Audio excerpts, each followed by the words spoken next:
नमः सिद्धेभ्यः। ओम नमः सिद्धेभ्यः।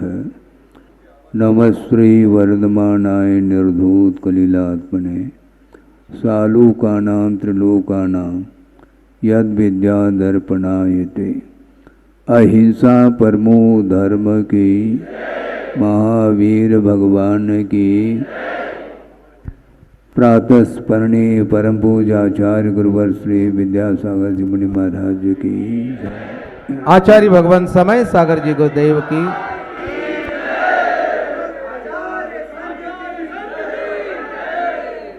संसारी प्राणी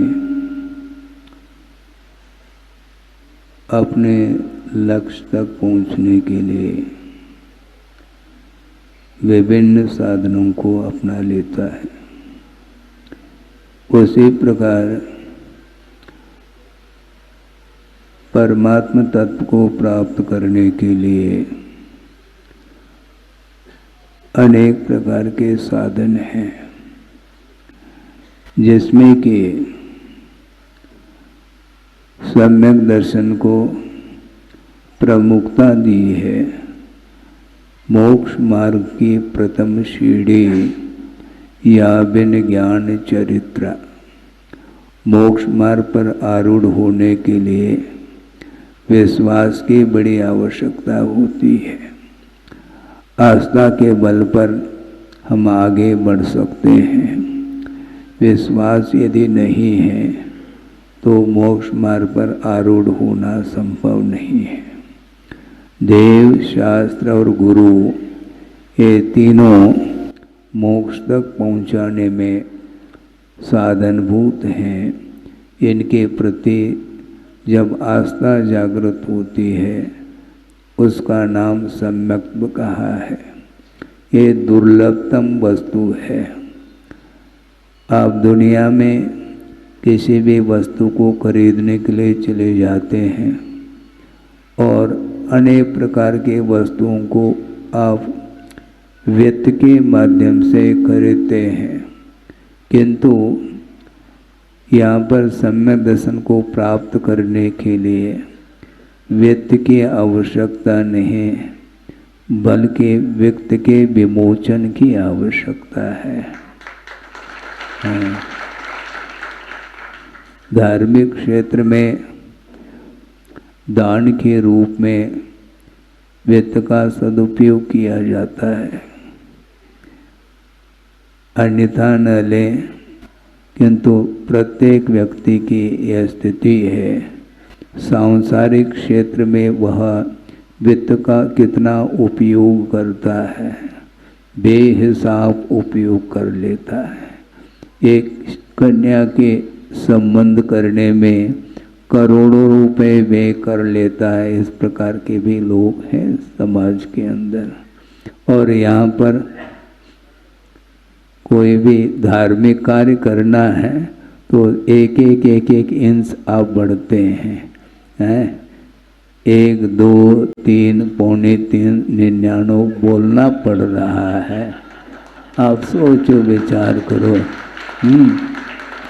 और हजारों की बोली में भी इतना समय लगता है, जबकि हर व्यक्ति मेरे ख्याल से करोड़पति से कम नहीं होगा।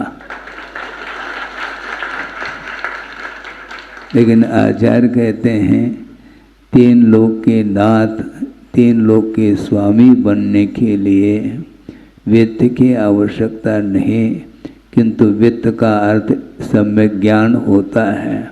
सम्यक ज्ञान की आवश्यकता है, और सम्यक ज्ञान नहीं है और मात्र वित्त अर्थात धन ही विद्यमान है, तो धन के माध्यम से सांसारिक वस्तुओं को खरीदा जा सकता है। किंतु परमात्म तत्व को प्राप्त करने के लिए आचार्यों ने जो उपकार किए हैं, उस उपकार को हम भवांतर में भी चुका नहीं पाएंगे, क्योंकि आचार्यों ने गुफाओं में रह करके आत्म कल्याण करते हुए साधना के साथ जीवन व्यतीत किए, और उस साधना के साथ साथ जो मुमुक्षु भव्य जीव है जो मोक्ष को प्राप्त करना चाहता है, बंधन से मुक्त होना चाहता है, उसके लिए भी आगम की रचना करके ग्रंथ का निर्माण करके चले गए। हमें पूछना चाहते हैं, लाइब्रेरी में जिनवाणी है, लेकिन जिनवाणी को खोल करके कौन पढ़ रहा है? कोई पढ़ता है? मुझे तो देखने में नहीं आता है कौन पढ़ता होगा। जबकि प्रतिदिन उठते ही हाथ में न्यूज़पेपर लेकर के बैठ जाते हैं, लेकिन जिनवाणी को सुनने के लिए, पढ़ने के लिए भी रुचि नहीं होने के कारण उस ओर ध्यान नहीं जाता। जबकि जीवन का विकास, जीवन की उन्नति जो होती है वह आगम में क्या लिखा है, पुण्य का क्या स्वरूप है, पाप का क्या स्वरूप है, और पुण्य और पाप के बीच में क्या भेद भिन्नता है, ये सारा सारा वर्णन आगम ग्रंथों में बारीकी के साथ किया है। अपने जीवन को विकसित करने के लिए उस आगम में क्या लिखा है, इसको ध्यान से पढ़ने की आवश्यकता है। एक सूत्र आता है आगम में, मैं संक्षेप कर रहा हूँ क्योंकि समय भी अपनी गति से जा रहा है, कि बहुआरंभ परिग्रहत्वम नारकस्यायुषः। एक सूत्र आता है तत्पार्थ सूत्र में, बहुत आरंभ और बहुत परिग्रह के माध्यम से वह संसारी प्राणी अधोगति का पात्र बनता है। सोचने की बात है। और गुरुदेव के मुख से भी हमने कई बार यह प्रवचन के दौरान सुना है कि सबसे अधिक पाप किससे होता है? सबसे अधिक पाप अनावश्यक वस्तुओं के संकलन में। जितना आवश्यक है उतना आप लें, क्योंकि आप गृहस्थ हैं, जीवन यापन करने के लिए, आजीविका के लिए, परिवार को चलाने की दृष्टि से वित्त की आवश्यकता है। किंतु अनुपात क्या होना चाहिए? कोई अरबपति है फिर भी दुकान चलाता है, दुकान बंद नहीं उसका, मतलब इसका और भी चाहिए। ये आशा शांत नहीं होती। अरबपति खरबपति होने के उपरांत भी उसकी फैक्ट्री अभी भी चल रही है। और सोचो, विचार करो, वह कितना चाहता है, कोई लिमिटेशन है क्या उसका? और दूसरी बात मैं ये पूछना चाहता हूँ, जो अरबपति हैं, खरबपति हैं, उनको ये पूछा जाए कि भाई साहब, ये इतना जो कुछ भी वित्त है, प्रॉपर्टी जिसको बोलते हैं, वो उसमें से कितना अंश खाने पीने में खर्च होता है? पॉइंट में आएगा मेरे ख्याल से, इससे ज़्यादा नहीं होगा। बाकी शेष जो कुछ भी संपदा है वो किस में जा रहा है? विलासता, ऐश करो, जल के माफिक बहाव हो काय में, सांसारिक क्षेत्र में, और उसकी कोई भी उपयोगिता नहीं। वित्त है और वह बैंक में सुरक्षित है। हो सकता है आउट ऑफ कंट्री में भी स्विच बैंक में उसका धन हो, और यहाँ पर है, हजारों किलोमीटर दूरी पर वह उसका वित्त है और वह उसका स्वामी यहाँ पर है। उसको क्या आनंद आ रहा है? यही तो आनंद आता है महाराज। आपको क्या अनुभव है? तो हमें तो अनुभव है नहीं भाई। आपको जो अनुभव होता है वो मुझे थोड़ी होता है। यहाँ तक कहा था गुरुदेव ने एक बार कि आप लोग महावीर भगवान से भी सीनियर हैं। कैसे महाराज जी? क्या है? इसलिए क्योंकि महावीर भगवान को निर्वाण को प्राप्त हो करके 2500 वर्ष कुछ और भी अधिक हो गए, मुक्त हो करके, और उस समय में आप थे और अभी भी विद्यमान हैं। तो सांसारिक क्षेत्र का जो अनुभव है वो 2500 साल आपको ज़्यादा है महावीर भगवान से। एक्सपीरियंस, अनुभव जिसको बोलते हैं, तो इस अनुभव से क्या लेना देना है। सांसारिक क्षेत्र में, संसार में, चतुर्गति में परिभ्रमण करता हुआ संसारी प्राणी अनंत काल से आया है। वृषभनाथ भगवान के समय पर वे अपन थे और अभी भी हैं। कब तक इन संसार में परिभ्रमण करेंगे कोई इसका ठिकाना नहीं है। इसलिए उतना ही कमाना चाहिए, जीवन को गमाना नहीं है। हाँ, वित्त तो छूट जाता है, प्राप्त हो जाता है, समाप्त हो जाता है, व्यक्ति का अवसान हो जाता है, तो हवेली यहीं पर बनी रहती है, उसका स्वामी चला जाता है। ये देखने में आता है कि नहीं, बिल्कुल प्रतिदिन घटना ये घट रही हैं। इसके उपरांत भी वस्तु का स्वरूप उसे ज्ञात नहीं है। वस्तु का स्वरूप क्या है?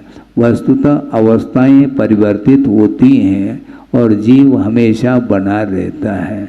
इसलिए जीवन परिवर्तित होने के पहले, अर्थात दिनास्त होने के पहले कुछ कार्य करके गुजरो तो अच्छा है। धार्मिक क्षेत्र में आप लोग ये जो मनुष्य पर्याय आप लोगों ने पाई है, ये अतीत का पुरुषार्थ है। मनुष्य ऐसे भी मनुष्य दुनिया में हैं जिन्हें जैन धर्म का क्या मर्म है ज्ञात नहीं है, और आप लोग जैन कहलाते हैं, लेकिन जैन कहलाते हुए भी जैनत्व का क्या स्वरूप है उस ओर ध्यान दें तो आंखें खुल सकती हैं। संक्षेप में 2 मिनट में आपके सामने रखूं। यह पाश्चात्य संस्कृति चल रही है। ये विलासता के संसाधन अनेक प्रकार के आपके जीवन में प्रयोग में आ रहे हैं और उसके माध्यम से पाप का ही अर्जन होता है। हमने सुना था, देखा तो नहीं किसी व्यक्ति के मुख से।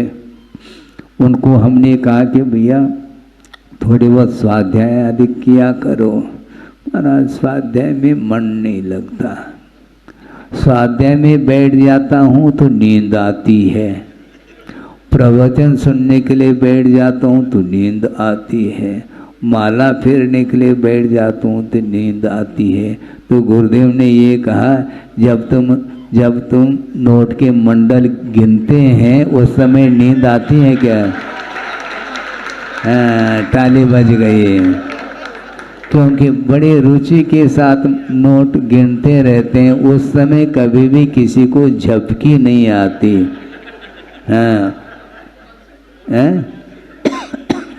वहाँ पर रात के 12 बजे भी वह नोट गिनते रहते हैं। 12, 1, 2 बजे तक एक प्रोग्राम चलते हैं, बताते हैं टेलीविज़न के ऊपर, मोबाइल के माध्यम से। ये सारा युग किधर जा रहा है। और आचार्यों ने जो वस्तु का क्या स्वरूप है जिनवाणी के माध्यम से आपको सुनने को मिल सकता, पढ़ने को मिल सकता, किंतु रुचि नहीं होने के कारण उस ओर ध्यान नहीं जाता है।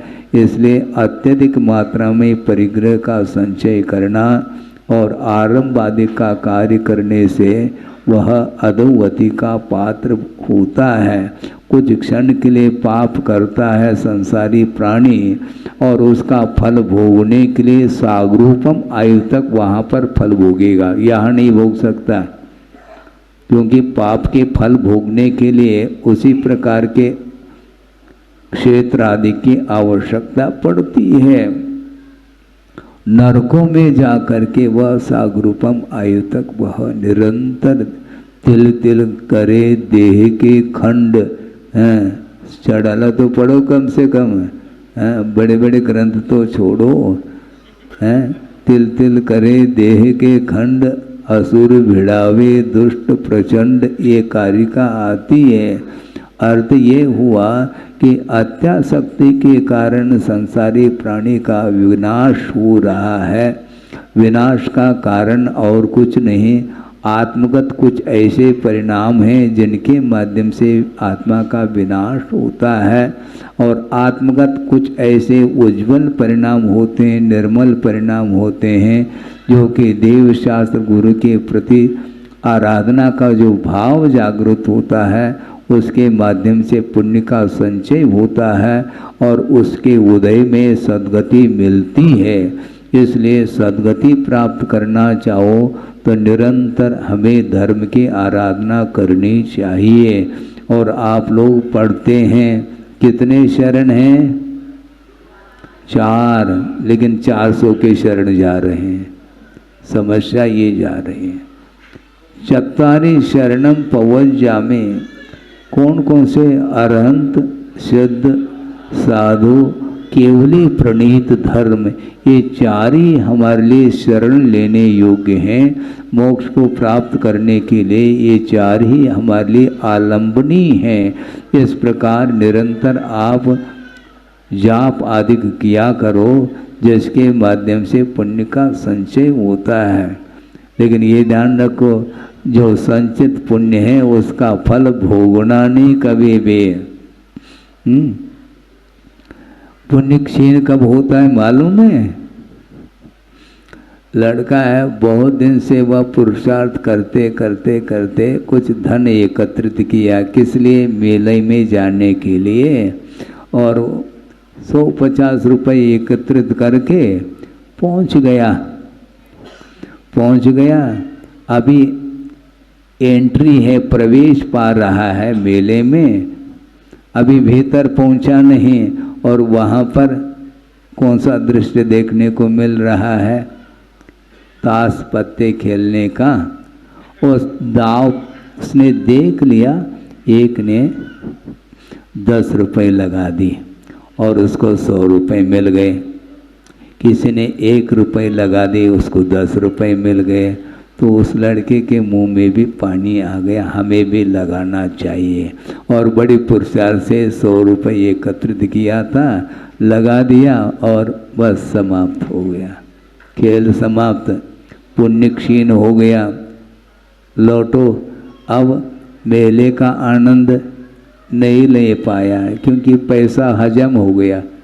खा करके हजम हो जाता तो फिर भी ठीक था, लेकिन उस मेले का आनंद भी नहीं लिया, मिठाई का स्वाद भी नहीं लिया, और गाड़ी रिवर्स घर की ओर जा रहा है उदासी के साथ। इसी प्रकार संसारी प्राणी वह पुण्य का संचय करता है, किंतु उसका जब फल सामने दिखता है तो वो पुनः उसका उपभोग कर लेता है। इसलिए पुण्य के फल को भोगना नहीं चाहिए।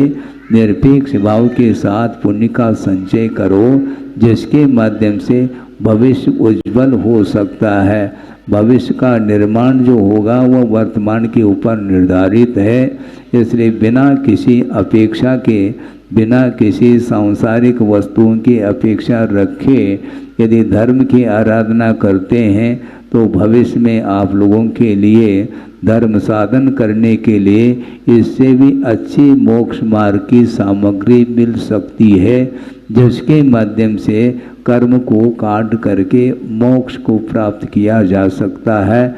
सबको जल्दी से जल्दी मुक्ति मिले, इस भावना के साथ अहिंसा परमो धर्म की जय।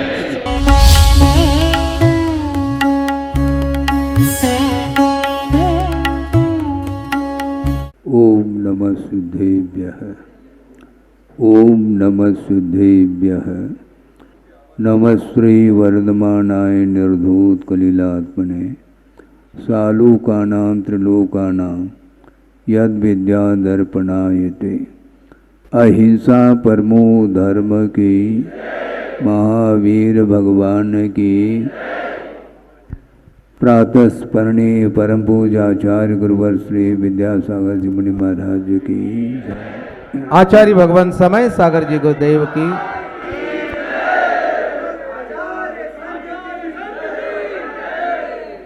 संसारी प्राणी अपने लक्ष्य तक पहुंचने के लिए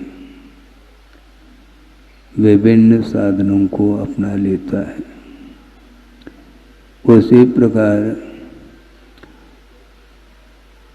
परमात्म तत्व को प्राप्त करने के लिए अनेक प्रकार के साधन हैं, जिसमें कि सम्यक दर्शन को प्रमुखता दी है। मोक्ष मार्ग की प्रथम सीढ़ी या बिन ज्ञान चरित्र। मोक्ष मार्ग पर आरूढ़ होने के लिए विश्वास की बड़ी आवश्यकता होती है। आस्था के बल पर हम आगे बढ़ सकते हैं। विश्वास यदि नहीं है तो मोक्ष मार्ग पर आरूढ़ होना संभव नहीं है। देव, शास्त्र और गुरु ये तीनों मोक्ष तक पहुंचाने में साधनभूत हैं। इनके प्रति जब आस्था जागृत होती है उसका नाम सम्यक्त्व कहा है। ये दुर्लभतम वस्तु है। आप दुनिया में किसी भी वस्तु को खरीदने के लिए चले जाते हैं और अनेक प्रकार के वस्तुओं को आप वित्त के माध्यम से खरीदते हैं, किंतु यहाँ पर सम्यक दर्शन को प्राप्त करने के लिए वित्त की आवश्यकता नहीं, बल्कि वित्त के विमोचन की आवश्यकता है। धार्मिक क्षेत्र में दान के रूप में वित्त का सदुपयोग किया जाता है, अन्यथा न लें। किंतु प्रत्येक व्यक्ति की यह स्थिति है, सांसारिक क्षेत्र में वह वित्त का कितना उपयोग करता है, बेहिसाब उपयोग कर लेता है। एक कन्या के संबंध करने में करोड़ों रुपए व्यय कर लेता है। इस प्रकार के भी लोग हैं समाज के अंदर। और यहाँ पर कोई भी धार्मिक कार्य करना है तो एक इंच आप बढ़ते हैं, 1, 2, 3, पौने 3, 99 बोलना पड़ रहा है। आप सोचो, विचार करो। और हजारों की बोली में भी इतना समय लगता है, जबकि हर व्यक्ति मेरे ख्याल से करोड़पति से कम नहीं होगा। लेकिन आचार्य कहते हैं 3 लोक के नाथ, 3 लोक के स्वामी बनने के लिए वित्त की आवश्यकता नहीं, किंतु वित्त का अर्थ सम्यक ज्ञान होता है। सम्यक ज्ञान की आवश्यकता है और सम्यक ज्ञान नहीं है और मात्र वित्त अर्थात धन ही विद्यमान है, तो धन के माध्यम से सांसारिक वस्तुओं को खरीदा जा सकता है। किंतु परमात्म तत्व को प्राप्त करने के लिए आचार्यों ने जो उपकार किए हैं, उस उपकार को हम भवांतर में भी चुका नहीं पाएंगे, क्योंकि आचार्यों ने गुफाओं में रह कर के आत्मकल्याण करते हुए साधना के साथ जीवन व्यतीत किए, और उस साधना के साथ साथ जो मुमुक्षु भव्य जीव है, जो मोक्ष को प्राप्त करना चाहता है, बंधन से मुक्त होना चाहता है, उसके लिए भी आगम की रचना करके ग्रंथ का निर्माण करके चले गए। हमें पूछना चाहते हैं, लाइब्रेरी में जिनवाणी है, लेकिन जिनवाणी को खोल करके कौन पढ़ रहा है? कोई पढ़ता है? मुझे तो देखने में नहीं आता है कौन पढ़ता होगा। जबकि प्रतिदिन उठते ही हाथ में न्यूज़पेपर लेकर के बैठ जाते हैं, लेकिन जिनवाणी को सुनने के लिए, पढ़ने के लिए भी रुचि नहीं होने के कारण उस ओर ध्यान नहीं जाता है। जबकि जीवन का विकास, जीवन की उन्नति जो होती है वह आगम में क्या लिखा है, पुण्य का क्या स्वरूप है, पाप का क्या स्वरूप है, और पुण्य और पाप के बीच में क्या भेद भिन्नता है, ये सारा सारा वर्णन आगम ग्रंथों में बारीकी के साथ किया है।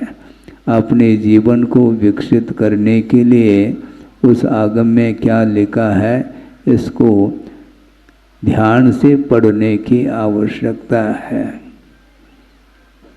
एक सूत्र आता है आगम में, मैं संक्षेप कर रहा हूँ क्योंकि समय भी अपनी गति से जा रहा है कि बहुआरंभ परिग्रहत्वम नारकस्यायुषः, एक सूत्र आता है तत्पार्थ सूत्र में। बहुत आरंभ और बहुत परिग्रह के माध्यम से वह संसारी प्राणी अधोगति का पात्र बनता है। सोचने की बात है। और गुरुदेव के मुख से भी हमने कई बार यह प्रवचन के दौरान सुना है कि सबसे अधिक पाप किससे होता है? सबसे अधिक पाप अनावश्यक वस्तुओं के संकलन में। जितना आवश्यक है उतना आप लें, क्योंकि आप गृहस्थ हैं, जीवन यापन करने के लिए, आजीविका के लिए, परिवार को चलाने की दृष्टि से वित्त की आवश्यकता है। किंतु अनुपात क्या होना चाहिए? कोई अरबपति है फिर भी दुकान चलाता है, दुकान बंद नहीं उसका, मतलब इसका और भी चाहिए, ये आशा शांत नहीं होती। अरबपति खरबपति होने के उपरांत भी उसकी फैक्ट्री अभी भी चल रही है।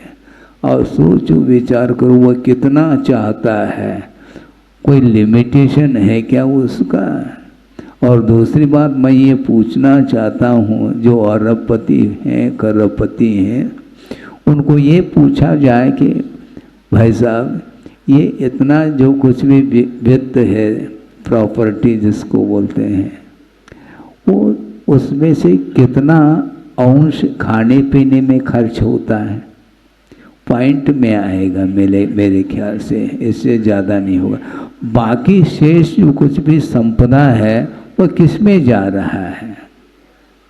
विलासता, ऐश करो, जल के माफिक बहाव हो काय में, सांसारिक क्षेत्र में, और उसकी कोई भी उपयोगिता नहीं। वित्त है और वह बैंक में सुरक्षित है।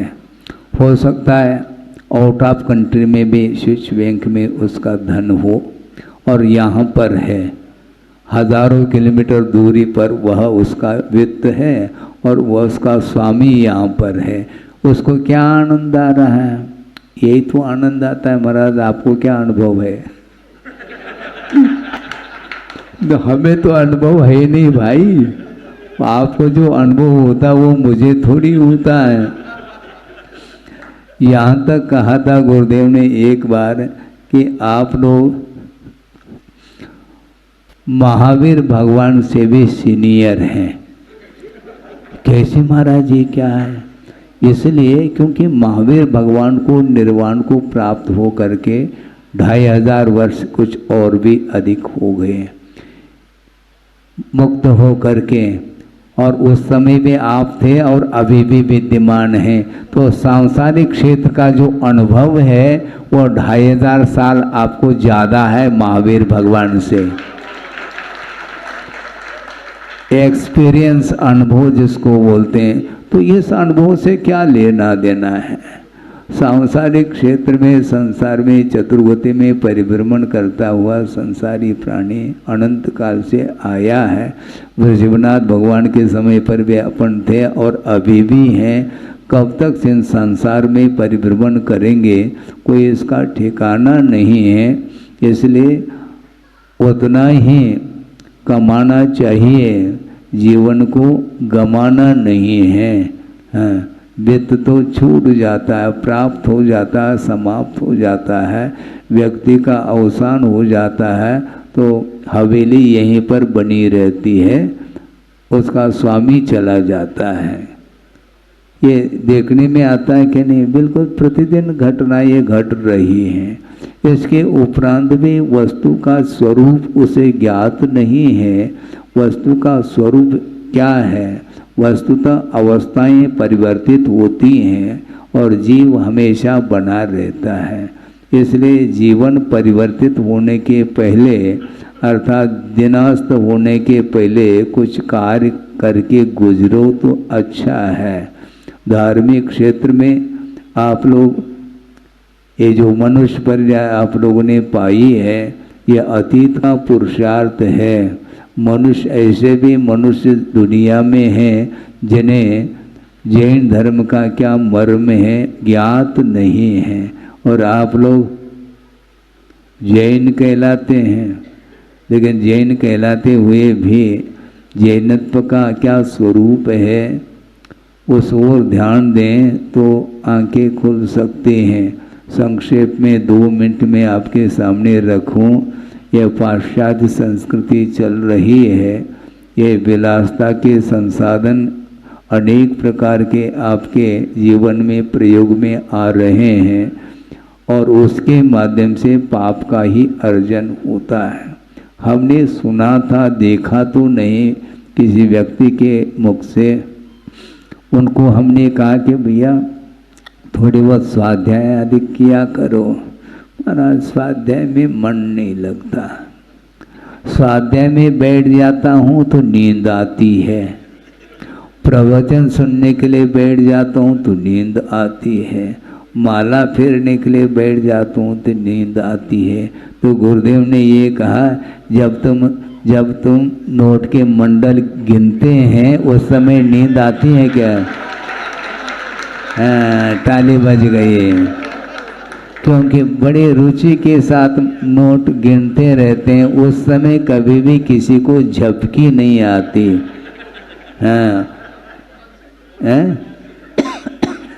वहाँ पर रात के 12 बजे भी वह नोट गिनते रहते हैं।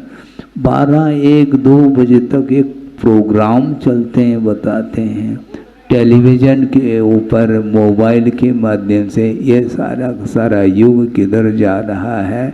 और आचार्यों ने जो वस्तु का क्या स्वरूप है जिनवाणी के माध्यम से आपको सुनने को मिल सकता है, पढ़ने को मिल सकता है, किंतु रुचि नहीं होने के कारण उस ओर ध्यान नहीं जाता है। इसलिए अत्यधिक मात्रा में परिग्रह का संचय करना और आरंभ आदि का कार्य करने से वह अधोगति का पात्र होता है।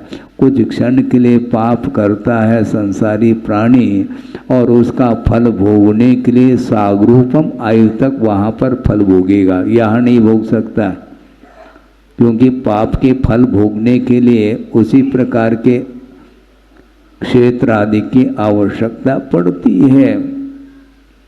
नरकों में जा कर के वह सागरूपम आयु तक वह निरंतर तिल तिल करे देह के खंड चढ़ाला तो पढ़ो कम से कम, बड़े बड़े ग्रंथ तो छोड़ो। तिल तिल करे देह के खंड असुर भिड़ावे दुष्ट प्रचंड, ये कारिका आती है। अर्थ ये हुआ कि अत्यासक्ति के कारण संसारी प्राणी का विनाश हो रहा है। विनाश का कारण और कुछ नहीं, आत्मगत कुछ ऐसे परिणाम हैं जिनके माध्यम से आत्मा का विनाश होता है, और आत्मगत कुछ ऐसे उज्जवल परिणाम होते हैं, निर्मल परिणाम होते हैं, जो कि देव शास्त्र गुरु के प्रति आराधना का जो भाव जागृत होता है उसके माध्यम से पुण्य का संचय होता है और उसके उदय में सद्गति मिलती है। इसलिए सद्गति प्राप्त करना चाहो तो निरंतर हमें धर्म की आराधना करनी चाहिए। और आप लोग पढ़ते हैं, कितने शरण हैं? 4, लेकिन 400 के शरण जा रहे हैं। समस्या ये जा रही है, चत्वारी शरणम पवज्जामे। कौन कौन से? अरहंत, सिद्ध, साधु, केवली प्रणीत धर्म, ये चार ही हमारे लिए शरण लेने योग्य हैं। मोक्ष को प्राप्त करने के लिए ये चार ही हमारे लिए आलंबनीय हैं। इस प्रकार निरंतर आप जाप आदि किया करो, जिसके माध्यम से पुण्य का संचय होता है। लेकिन ये ध्यान रखो, जो संचित पुण्य है उसका फल भोगना नहीं कभी भी। पुण्य क्षीण कब होता है मालूम है? लड़का है, बहुत दिन से वह पुरुषार्थ करते करते करते कुछ धन एकत्रित किया, किस लिए? मेले में जाने के लिए।